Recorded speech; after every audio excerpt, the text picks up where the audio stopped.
Hello and welcome back to our next live episode. We actually have managed to go 2 days in a row for the first time. Joining me again is Jared from Brazil, proudly displaying Well, his English. And we've got Sejal back after a long break, which for us means 3 or 4 days. And yeah, we're going to have a slightly different format this time around uh, because we want to review the Italy, Uruguay, and Costa Rica England games, especially the Italy Uruguay one, because a lot of talking points in there. And then we'll get to the Group C games towards the end. So jumping straight into it, Italy Uruguay. And all the headlines are going to be focused on Luis Suarez. He is that sort of player who just finds a way to take all the headlines. Last game it was the fact that he came back from injury and scored twice Uruguay win. This time it's because he has bitten someone again. It's just ridiculous how he seems to have some sort of issue. He's done it. This is like the third time he's done it in his career. Sejal, I'm just going to let you go because I can see you're ready to rant. Okay. Uh, yeah, I mean, it is unbelievable. A player at his stature, after the season he had, everybody thought, he's kind of, changed his game to be better. The cynical challenges had reduced, and the whole biting thing was just behind him. But I don't know. Seems nothing has changed, and I don't know how he's you know going to sell himself after this, especially because after his comments uh, against after the England game, saying that I did it because this was for revenge and everything. He's kind of burnt his bridges with the England fans. So I don't know what his plan is and how he plans to you know be an asset for any team for that matter. I, it's interesting because obviously talent-wise, he's I don't know. I mean, I definitely put him top 10. Some people might even put him top 5. I think it's debates there that he's one of the best players in the world. But and in that sense, obviously, he's an asset. But I see what you're saying. I mean, right now he might have just, even though Uruguay have qualified, he might have just cost them having any good chance. But I mean, a lot of people are talking about a lengthy ban for this. Um, so, I mean, what would you think would be a reasonable punishment, given that this is his third time and he's doing it in such a high-profile game and it's had such a big impact? I mean, I, 4 games, five I, months. I, Just to I give a don't reference, know. sorry, Sej, let me just finish. Sorry. Just to give a reference, the last time we did it against Ivanovic, he got 10 matches in the Chelsea game. So, and that was the second time he done it. So, based on that, do you think that should have a bearing as well? Uh, I really don't know. Honestly, I don't know when it comes to these kind of incidents. I don't think I've read anything in the past where FIFA's been extremely harsh on someone for some sort of an incident that was, odd. I mean, the Zidane incident, it was his last game anyway, so it didn't really matter what kind of ban he got, or he wasn't going to play his next match. But with such a young player, I'm not sure what kind of ban they'd be looking at. He's definitely lost his place in the squad for the upcoming game, and I hope so. We don't know that for sure, but I think it should be. I think it will be a good three-match ban at least. 3 match ban at least. Jared, we were just talking about how about Suarez and what sort of punishment you can expect, and I'm just comparing it to when he did this in the Premier League against Ivanovic. He got 10 minutes, 10 matches, and I'm wondering. I mean, would another 10 match ban or even something more than that be reasonable? Or I mean, Sejal just said 3 match ban minimum. Uh, what would you think? What would you be expecting FIFA to do?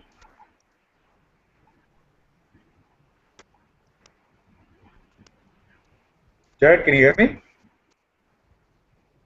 Okay. Apparently, Jared can't hear me. The other thing, Sejal, I mean, you're saying three-match ban, but Alex Song got a three-match ban for his red card the other day, or rather in the match Oh, against Croatia. elbow That was Mandzukic.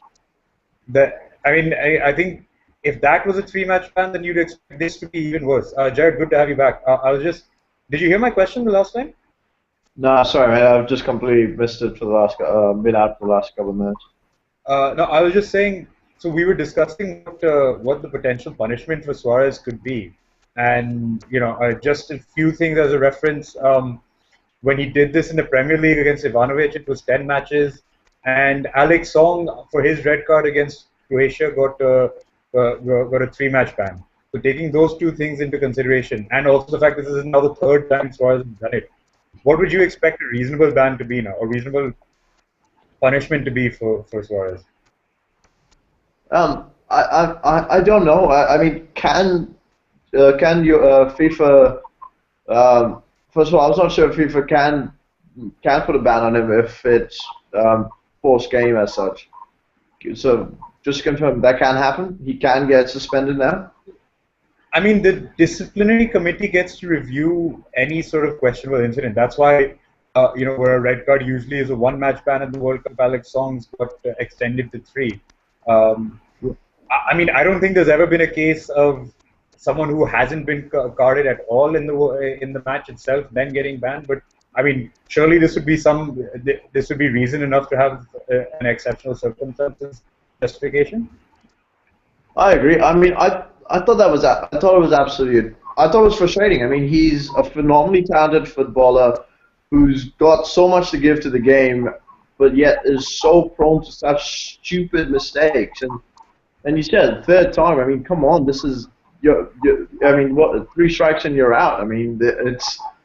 I don't know what the ban should be. I mean, it should be severe. It should be strict. It's not. I mean, he got away with it in the last World Cup with a deliberate handball because that's a rule that's set in stone.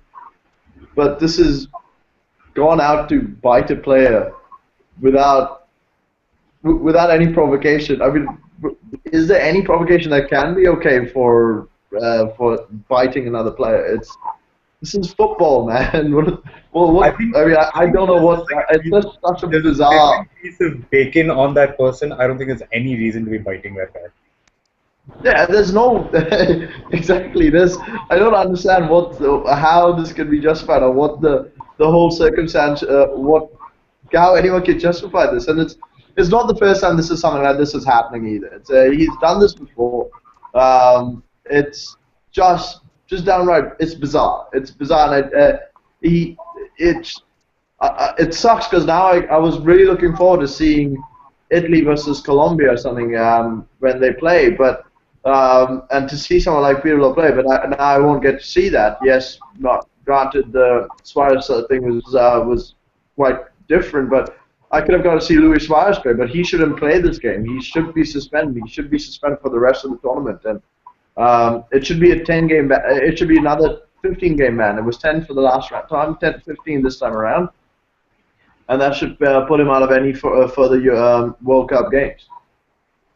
Just to confirm, so FIFA do have the right to impose bans on any sort of thing that they see that their disciplinary committee determines is worthwhile, and it doesn't have to be restricted to international football. Now, usually it is when it comes to a FIFA decision, but FIFA would have the right to impose a ban that would potentially then flow over into his time at Liverpool. Right. So, I mean, while this is a headline-grabbing incident, it was a game full of talking points. I'll go to the other one, the Marchisio sending off. So, personally, I thought if you take a literal interpretation of the rules, I mean, Marchisio's gone over the ball and hit the guy straight on his shins. So, I would say a red card is justified, and even if it doesn't look like the worst tackle. Sejal, I know you disagree, so I'll just let you explain your point of view there. For me, I don't think it was a cynical challenge. It wasn't malicious. Slightly mistimed. At the most, I would give that a yellow. but definitely not a red. The problem is when you give red cards in matches where qualification or is at stake. You're ruining everything. Even though Italy looked like they were playing for a draw and they looked very comfortable with 10 men still playing for a draw before this whole biting thing kind of frazzled them a bit. This decision of a red card kind of swung the whole match in Uruguay's favor. So I don't know. I don't think I was a red. I mean, you think at worst it would have been a yellow? Yeah. Fair enough. Jared, what about you? Similar I to agree. I agree with Sejal. I think at worst, I thought there was no element of maliciousness in that tackle. It wasn't like he went sliding in, high foot, stands up. It's nothing of that sort. I mean, looking, trying to look. I looked over the incident a few times, and it almost looks like he's almost turned his back into the player, and while doing it, sort of put his foot over the ball. And I mean, I, I mean, there was no bad tackle, and I think a yellow card was very, very fair. But as you said, by the letter of the law, that's right. A high-footed studs-up challenge is a red card, and so I can see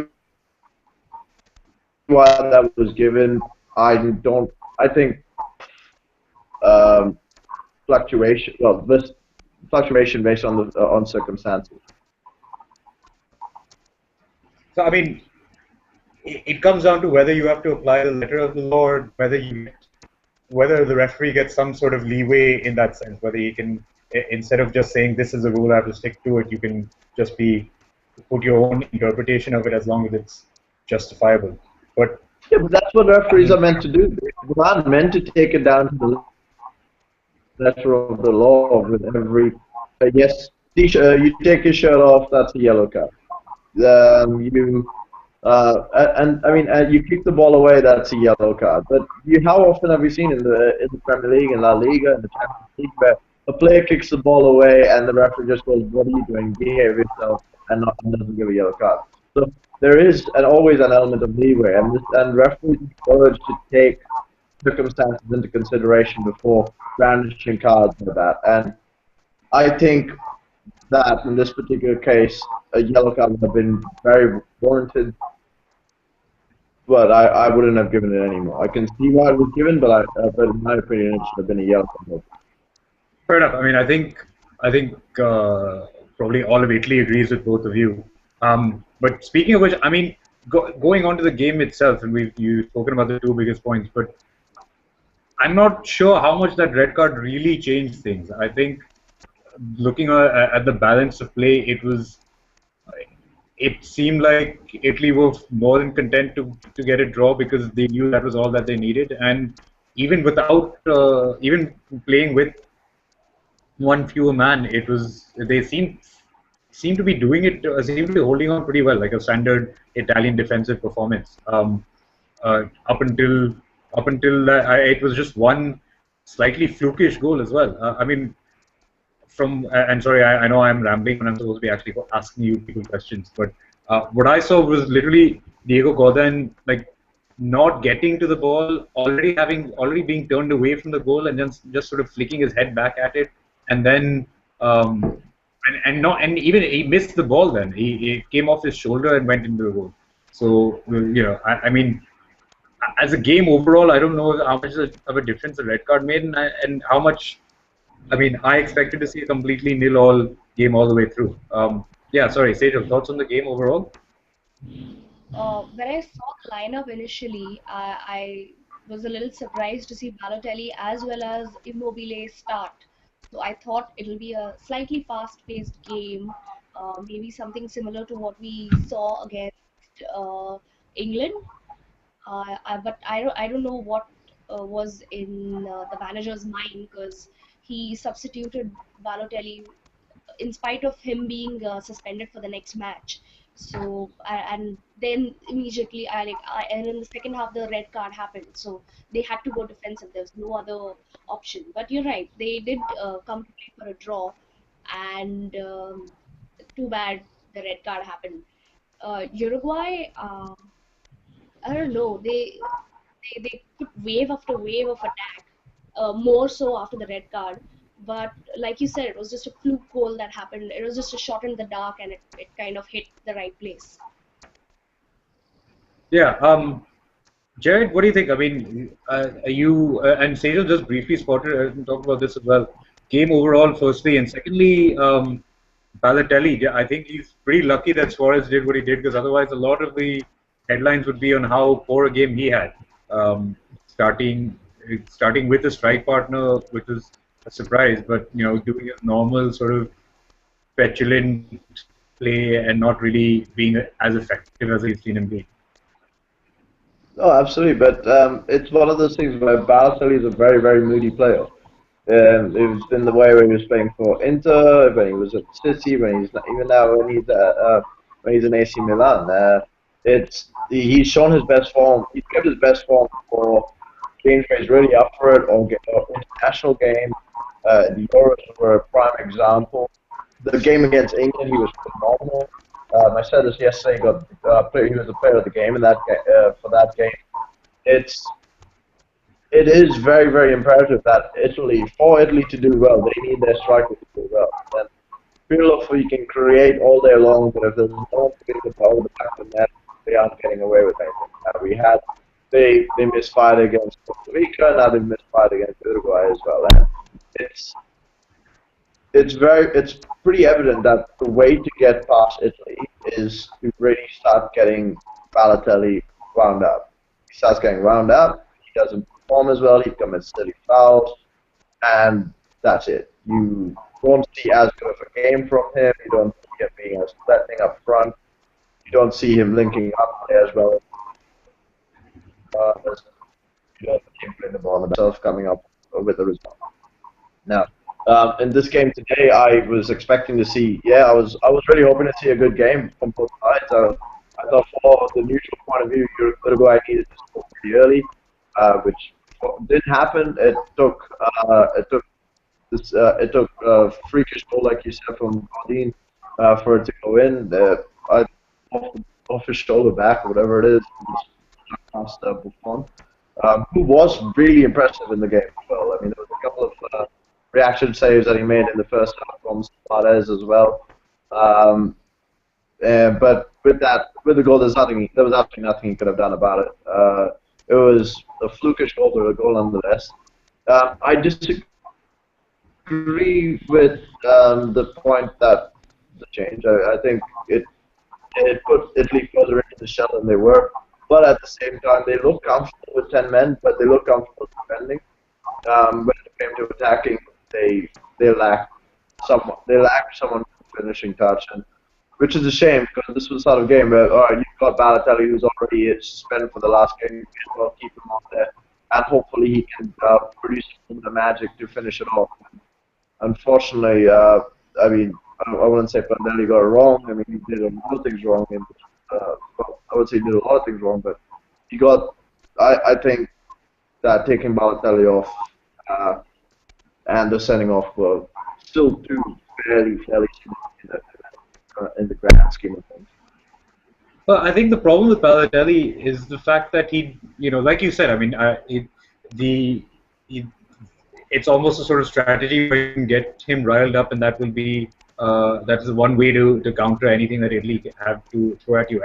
And Uruguay had done a really good job of doing that, and I think maybe the reason he was taken off at halftime, despite the fact that he was going to miss the next game anyway, was the fear that he'd miss a good chunk of this game. If 10 minutes in, if he gets himself 10 minutes into the second half, if he gets another yellow card, he might as well just miss the rest of the game. Of course, given that Marchisio got sent off, you could say he should have let him on, and it didn't make that much of a difference and whatever.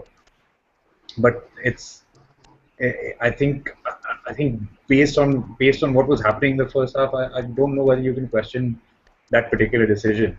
But the other thing there is that I think Italy have are getting away with some scrutiny again, thanks to Suarez and Balotelli. I don't think they were pretty poor after that first game. I mean, everyone's going to talk about the incidents from this one, but they're really going out mainly because of the loss and the way they played against Costa Rica, and then the fact that they couldn't do anything in this game. But it goes down to the fact that they lost to Costa Rica, and if they hadn't done that, today wouldn't have mattered. Sejal, thoughts on Italy crashing out? Yeah, you're right. I think not only Italy, but I think even England underestimated Costa Rica. I think I underestimated Costa Rica. Everyone did. Nobody expected them to forget topping the group. Nobody expected them to even win a single match because having Italy, England, and Uruguay in one team, I couldn't think of any other team that has such tough opponents, and everybody expected Costa Rica to get out. So yeah, that was a mistake over there. Maybe they thought that the points they would lose against, say, Uruguay, they could recover with against Costa Rica, but didn't quite work out for them. Costa Rica, thanks for bringing that up. I think that gives us a nice little segue into the next fixture. Just wrap things up from the Italy-Uruguay game. The immediate impact is that the Italy manager Cesare Prandelli has resigned. It's for the second World Cup in a row, Italy are out at the group stages. They won in 2006, and then since then they haven't been able to qualify even for the knockout phase. So, and you'd expect now with Pirlo's probably last World Cup, Buffon's last World Cup. You'd expect some of the younger players to start getting a chance. I think Verratti had a great tournament, short but great. Balotelli hopefully gets his act together. But yeah, it's goodbye to Italy for another 4 years, and goodbye to Prandelli until he shows up in management again. But yeah, moving on to Costa Rica, you said it perfectly. Like to come away from this group with 2 wins and a draw, when people would have expected 3 losses and 1 draw would have been an achievement. I mean, Jared, this is where I can make fun of you for the shirt that you're wearing. Um, but again, I think England before would give credit to Costa Rica again for just playing playing their normal game and doing well at it. Yeah, absolutely. I mean, everyone considered Costa Rica the cannon fodder for the group, and I was very much in that same vein. I didn't give them a Um, full on. 1 second, guys. We can't actually hear Jared at the moment. Um, Jared, Sejal, while I try to get Jared on, what do you? I don't know how much of the England Costa Rica game you caught, but just brief thoughts. They put out a fairly young lineup. Sturridge uh, was the only player who was able to who had retained his spot in the starting lineup. Um, and yeah, the other thing you can say, the one interesting stat I found was that Ben Foster now has more no more World Cup clean sheets than Joe Hart, but England overall this tournament and the match against Costa Rica. I didn't really get I didn't watch that match, but because I was busy watching the Italy game, it was a qualifier, so I thought I'd watch that. But I read Hodgson's quote after the game got over, and he said that I'm pleased that we gave the fans something to cheer uh, about with our performance. We dominated the midfield. I mean, you played and you got a nil-all draw, and he thinks he put out a good performance. And then on the other hand, you have Prandelli, who has resigned because his team, didn't get qualified for a consecutive World Cup. That just shows the kind of, uh, you know, what kind of perspective they have on their teams.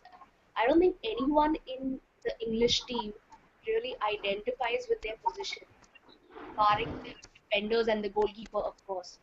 It's just it's just ahead of beyond the defense. It's all very hodgepodge. It's nobody knows, nobody can identify and take ownership of that particular position. Nobody will responsibly create play. Nobody will responsibly make the runs. And I don't know what plan England has or what plan they came with to Brazil, but it's clearly not working. And you have like a player like Rooney, like we discussed the last time. We don't know what his position is. Six managers don't know what his position is. So yeah, that's that. I'm glad that I've been able to say something so impactful that people remember this. Jared, I think we've got you back. I'm just Sejal was making the comparison between Prandelli and Hodgson. Now Prandelli's immediately resigned, whereas Hodgson, his post-match reaction today was, well, I'm glad we were able to bring some cheer back into the English football. You know, they were a bit more expansive, even though they didn't actually score. And the other point Sejal made is that, you know, in terms of someone taking leadership and accountability and ownership of the midfield and attacking play and saying, you know, it is my responsibility to drive us forward, to create chances. England don't seem to have that sort of player. You know, I mean, I know you were watching the games. What did you think about England going forward? I it was one of those things where I was fortunate enough to be watching it with a group of Englishmen, and there was enough banter going around between a lot of.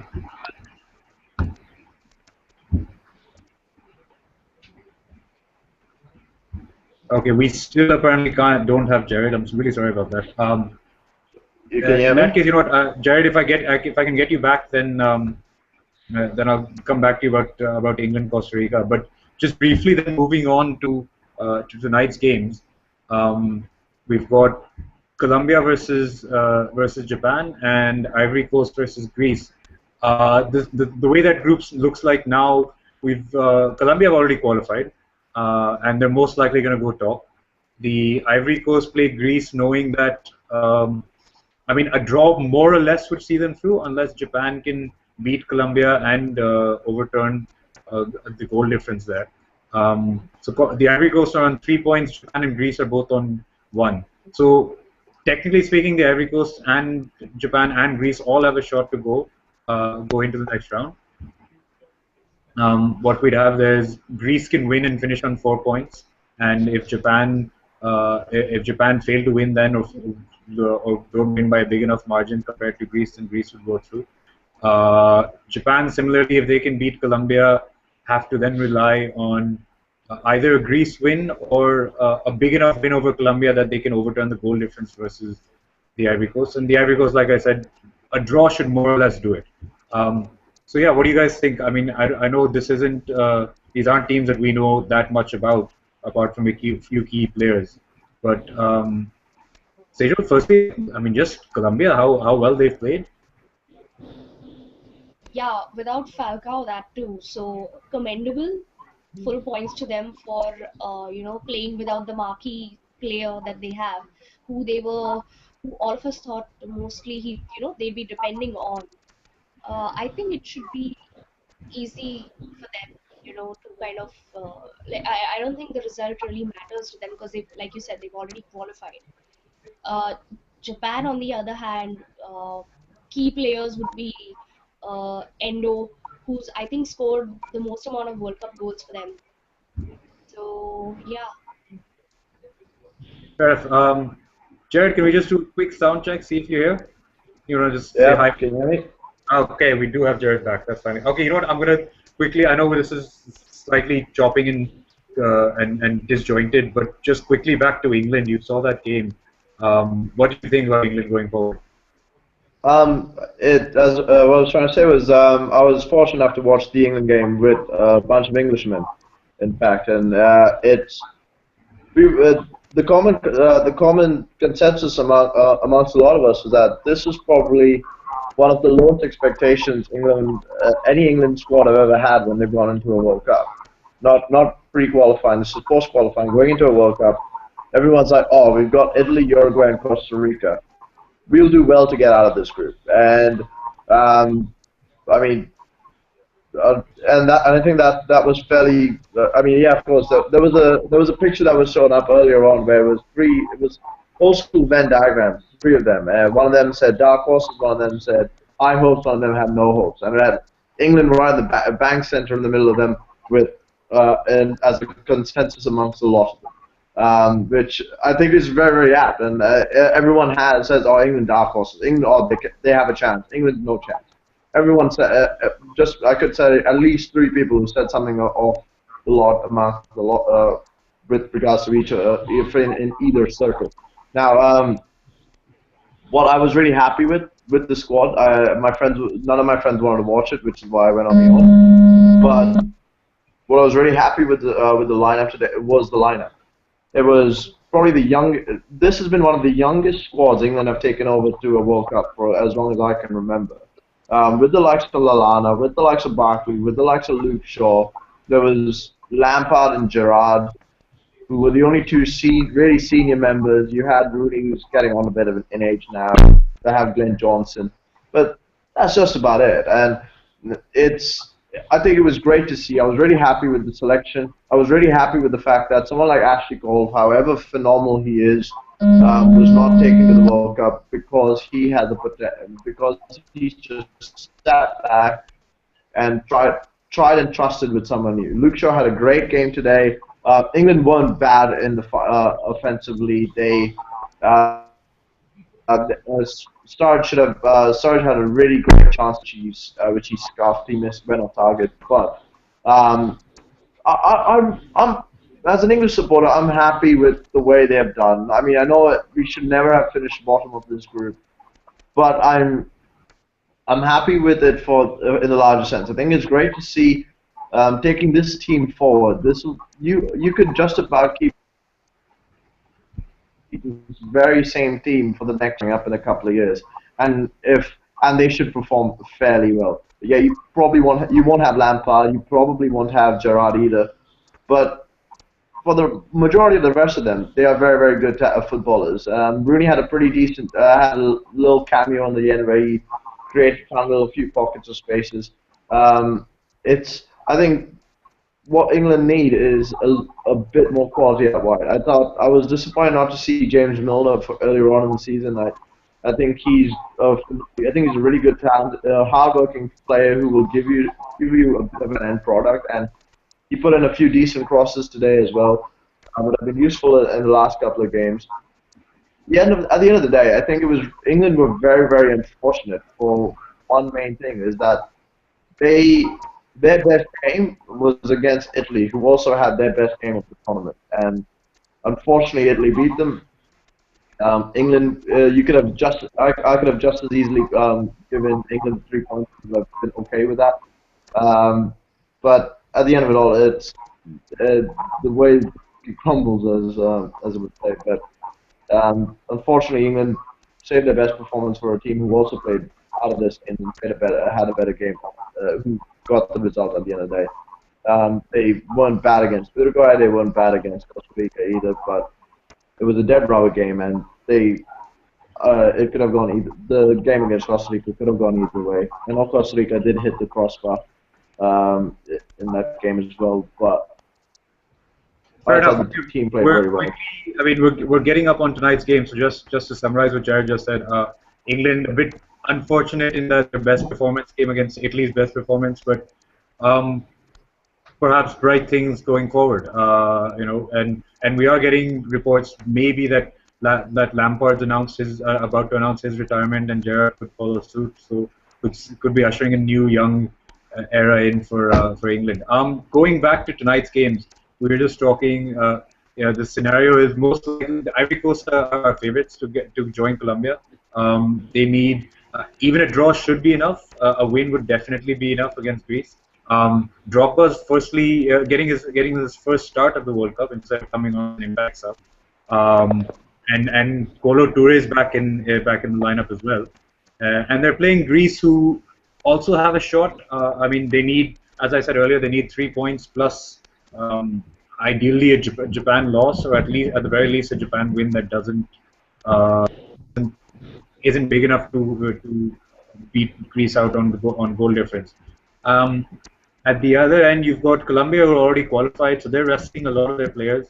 James Rodriguez is out. You've got Jackson Martinez and Freddie Guarin from Inter, who are going to.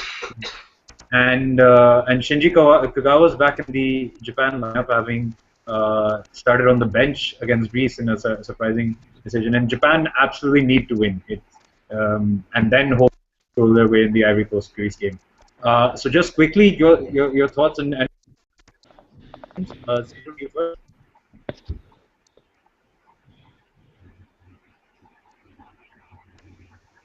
Sejal, okay. Yeah, I'm sorry, I couldn't hear the question. I'll just think quickly your thoughts and final predictions for tonight for the two games tonight, Colombia, Japan, and Ivory Coast, Greece. I think since Colombia have already qualified, they probably want to take it easy and rest the key players. So I'd go for a Japan win because they really need to win it. I'd go for a 2-0 win to Japan. With Ivory Coast, it's a little dicey. You have the Toure brothers who've gone through a personal tragedy. Uh, Ivory Coast, the country itself has been going through some trouble. They've got some massive floods over there.